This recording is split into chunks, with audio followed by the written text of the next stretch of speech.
Welcome back to Gear Up Windows YouTube channel. In this video, we will guide you on how to enable or disable restricted mode on YouTube. When enabled, this mode helps filter out potentially mature content, but it may also block regular videos. You can turn this feature on or off based on your preferences. Here is how to do it.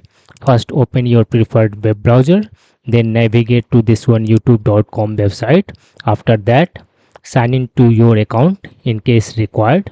Then click on the profile icon on the top right corner, and in the drop down menu you will find this one restricted mode. Click on this one restricted mode option. Here you will find activate restricted mode.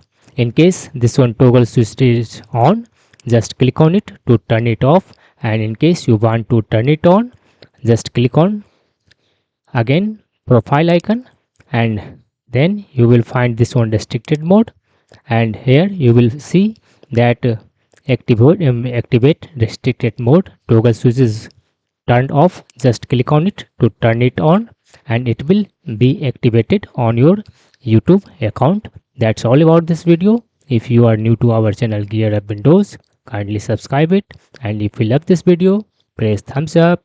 Bye bye.